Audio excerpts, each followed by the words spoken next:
Forgiveness. I understand that harboring resentment blocks the flow of love.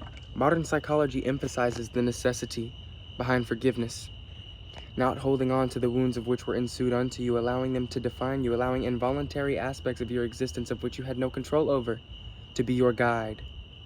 This is very important, obviously, and yet I'll offer you an even deeper insight, an even more zoomed out perspective of this enlightenment. When you springboard off of resentment, believing that you ever had the right to forgive anybody to begin with, not seeing that if you were them, you would be them, not seeing that if you were put in their circumstance, you would be the same collection of involuntary responses, the pain that is unaware that it is causing pain. For you to go to the blind side of the fact that you are human holding that exact same capacity, no matter how deep, disgusting, and visceral, and beastly, predatory it may appear, to continue to identify as that prey, as that hypervigilant thing that needs to watch out for the trauma that was brought onto it, ensures that you attract a continual, repeated narrative.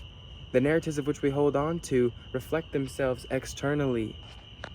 To believe that you get to springboard off of your perceived resentment ensures that you only hit a dead end of your foundation. You cannot go farther than your foundation.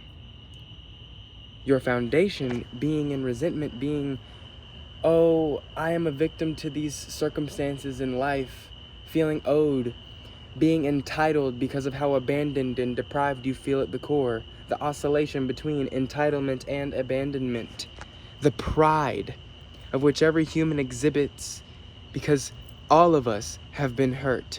The greatest burden for the child is the parent's unlived life. Parents having kids, oh, I know enough about life to teach this kid, at very least what to stay away from, at very least, hey, I do this for you so you don't end up like them. Like every kid is being told at every level, because there's always a worse situation. There's always a reason to resent your parents. There's always a reason to resent the life of which was involuntarily brought onto you. But when you utilize that resentment, that anguish, to try to accomplish a goal as opposed to it, to try to create a beautiful life of sunshine and rainbows because of how disgustingly dark and visceral your past is, you forget that the most beautiful flower comes from the darkest soil. When we demonize our nature, we ensure it perpetuates. Rather than allowing genuine grounds for human evolution, we lock the kid in the basement and tell him he's wrong for the regulation mechanisms of which he felt were necessary through his emotional neglect and depravity. Beating that kid into a bracing pattern to need to express itself in social acceptability in a society that was only created off of the very suppression. Leaving everyone in this infantile state where they feel the need to sedate themselves and check out, completely disassociating, denying the raw reality of which is in front of them, choosing the fear of death, the victim mindset, the belief that your entire existence is a threat. No, I say we choose better.